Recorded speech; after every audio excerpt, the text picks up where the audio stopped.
참 좋은 날입니다. 어스틴 주님의 교회 매일 말씀 묵상에 오신 여러분을 환영합니다. 말씀을 통해 샘솟는 하나님의 은혜를 경험하시길 바랍니다. 오늘은 어제보다 더 행복한 하루가 될 것입니다. 안녕하세요 성도 여러분. 5월 12일 목요일 말씀 묵상 시작하도록 하겠습니다. 오늘 묵상할 말씀은 고린도전서 6장입니다. 6장 6절부터 11절까지 말씀 볼까요? 6절부터 11절까지입니다. 자, 6절부터 같이 함께 천천히 함께 읽겠습니다. 6절부터 시작. 형제가 형제와 더불어 고발할 뿐더러 믿지 아니하는 자들 앞에서 하느냐? 너희가 피차 고발함으로 너희 가운데 이미 뚜렷한 허물이 있나니 차라리 불의를 당하는 것이 낫지 아니하며 차라리 속는 것이 낫지 아니하냐? 너희는 불의를 행하고 속이는구나. 그는 너희 형제로다. 불의한 자가 하나님의 나라를 유업으로 받지 못할 줄을 알지 못하느냐? 미혹을 받지 말라. 음행하는 자나 우상 숭배하는 자나 간음하는 자나 탐색하는 자나 남색하는 자나 도적이나 탐욕을 부리는 자나 술 취하는 자나 모욕하는 자나 속여 빼앗는 자들은 하나님의 나라를 유업으로 받지 못하리라. 너희 중에 이와 같은 자들이 있더니 주 예수 그리스도의 이름과 우리 하나님의 성령 안에서 씻음과 거룩함과 의롭다 하심을 받았느니라. 사도 바울은요, 이 고린도전서를 통하여서 그 당시에 고린도 교회 안에 여러 가지 분쟁의 문제들을 함께 다루면서 이렇게 얘기하는 겁니다. 사도 바울이 이 권면을 한마디로 얘기한다면 싸우지 말라. 우리가 남인가? 이 고린도전서의 여러 가지 권면은요, 교회 밖에 있는 사람을 얘기하는 것이 아니라 교회 안에 있는 사람을 향하여 얘기하는 겁니다. 말씀드린 대로 교회 안에도 예수 안에 있는 사람이 있고 예수 밖에 있는 사람들이 있었습니다. 교회 안에서 여러 가지 신앙적인 문제, 또 여러 가지 관점에 대한 문제, 이것으로 인해서 계속 갈등이 있었습니다. 이 갈등이 꼬여가지고 풀려지지가 않는 거예요. 갈등이라는 단어는요, 이 칡나무와 등나무에서 유래된 말입니다. 칡나무와 등나무가 만나면 서로 다른 방향으로 얽혀버리니까 풀 길이 없습니다. 이걸 갈등이라 그런 거죠. 우리는 이 땅 가운데 살아가면서 여러 가지 많은 갈등을 경험합니다. 세상 사람들과의 관계 속에서 갈등도 있고요. 또 가정 안에서의 갈등도 있고요. 그런데 교회 안에서의 갈등을 어떻게 해결할 것인가? 이 부분에 대해서 지금 사도 바울이 말씀하고 있습니다. 6장 1절부터 그렇게 얘기하는 거예요. 1절 한번 보십시오. 너희 중에 누가 다른 이와 더불어 다툼이 있는데 구태여 불의한 자들 앞에서 고발하고 성도 앞에서 하지 아니하느냐? 그러면서 6절 한번 보십시오. 형제가 형제와 더불어 고발할 뿐더러 믿지 않은 자들 앞에서 하느냐? 이 말이 뭐냐면 교회 안에서 갈등이 생겼는데 이것을 세상 법정으로 가져갔다는 것입니다. 형제를, 자매를 세상 법정에 고발하여서 법적으로 해결한다는 것이죠. 제가 캘리포니아에 있을 때 전도사 시절에 섬겼던 교회가 있습니다. 그 당시에 그 교회는요, 오렌지 카운티에서 가장 큰 교회였습니다. 저는 그곳에서 사역을 하면서 너무너무 엄청난 충격을 경험했습니다. 당회와 담임 목사의 갈등 속에서 그것이 교회 문제로 번지고 교단 문제로 번지고 나중에는요, 교회 예배 시간에 경찰이 출동하는 것을 봤어요. 이민교회에서 처음으로 사역을 하는 저로서는요, 어떻게 이런 일이 벌어질 수 있는가? 한국에서 신앙생활을 하면서 어릴 때부터 같은 교회를 섬겼는데 한 번도 교회 안에서의 분쟁을 본 적이 없습니다.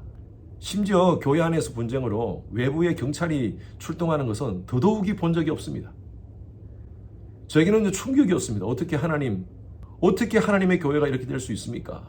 매주마다 담임 목사를 반대하는 척에서 경찰들을 동원해가지고 성도들의 입장을 막고 하는 그런 모습들을 보면서 야, 하나님이 얼마나 가슴 아플까 하는 생각이 들었습니다. 교회 내 갈등의 문제를 세상 법정에서 해결할 수 있을까요? 교회의 문제는요, 하나님의 법으로 해결해야 됩니다. 인본주의적인 세상 법정이 아니라 신본주의적인 방법으로 모든 것을 해결해야 됩니다. 교회 안에서 갈등이 생기면요, 그 문제를 끌어안고 성도들이 함께 기도하고 하나님의 뜻이 무엇인가를 분별하고 교회에 세운 리더들을 존중하면서 따르는 것이 바로 교회입니다. 하나님께서 원하시는 건강한 교회의 모습입니다. 사도 바울이 그 얘기를 하는 겁니다. 어떻게 교회 안에서의 갈등을 가지고 세상 법정의 문제로 끌어가느냐라고 지금 얘기하는 겁니다. 그러면서 사도 바울은 조금 더 강하게 이렇게 얘기합니다. 9절 말씀 보십시오. 불의한 자가 하나님의 나라를 유업으로 받지 못할 줄을 알지 못하느냐. 이 말은 불의한 자는 하나님의 나라를 유업으로 받지 못한다. 하나님의 유업이라는 것은 다른 말로 쉽게 얘기하면 천국입니다. 영생의 은혜입니다.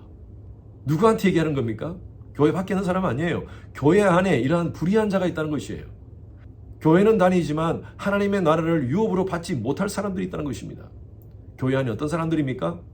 9절 계속 보십시오. 음행하는 자, 우상 숭배하는 자, 간음하는 자, 탐색하는 자. 이 탐색이라는 것은 색을 탐하는 자입니다. 그리고 남색하는 자. 여러분 영어 성경에 보면요, 이 남색이라는 것이 men who have sex with men이라고 표현되어 있어요. 동성애하는 자입니다. 동성애. 여러분 동성애는 분명히 하나님께서 하나님의 나라를 유업으로 받지 못한다고 분명히 말씀하고 있죠.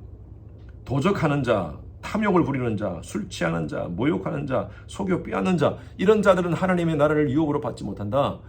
하나님의 통치를 인정하지 못하고 천국을 소유하지 못하고 살아간다는 것입니다. 다시 말씀드립니다. 이것은요, 교회 밖의 사람을 얘기하는 것이 아닙니다. 교회 안에 이러한 자들이 있다는 것입니다. 교회 안에는요, 종교인이 있고 신앙인이 있습니다. 신앙인은 그의 삶 가운데 하나님의 통치를 인정하고 하나님 나라를 유업으로 받고 모든 삶 속에서 하나님의 주권적 손길을 바라보면서 살아가는 사람들입니다. 하나님 앞에서 경건한 삶을 삽니다. 몸부림칩니다. 그러나 종교인이 있습니다. 교회는 나옵니다. 그런데 세상 사람들이 하는 짓 다 하고 삽니다. 오늘 여기 얘기하는 음행, 우상숭배, 간음, 탐색, 남색, 도적, 탐욕, 술취함, 모욕, 속여 빼앗는 것, 이런 보통 사람들이 하는 짓이에요. 여러분들에게 늘 말씀드리지만 예수 믿는 사람들, 내가 예수를 나의 구세주로 영접하고 하나님의 통치를 내 마음 가운데 인정하는 자들은요, 하나님의 은혜로 칭의함을 받은 사람입니다. 칭의를 받았다는 것은 구원받았다는 거예요.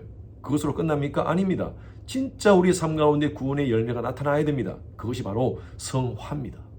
말로만 내가 예수 믿고 천국 간다 얘기하지 마십시오. 내가 예수 믿고 천국 간다는 것을 확신한다면 거룩한 삶을 살아야 돼요. 10절에 11절에 뭐라고 얘기하고 있습니까? 너희 중에 이와 같은 자들이 있더니, 이 말은 무슨 말이냐 하면요, 교회 안에 이러한 불의한 자가 있는가 하면 정말 하나님 앞에서 바르게 하나님 뜻 가운데서 바르게 사는 자들이 있다는 것입니다. 그런 자들이 누구냐? 주 예수 그리스도의 이름과 우리 하나님의 성령 안에서 씻음과 거룩함과 의롭다 하심을 받은 자들이라는 거예요. 저는 오늘 매일 말씀 묵상에 오신 여러분들이 바로 이런 자인 줄로 믿습니다. 하나님의 나라를 유업으로 받은 자입니다.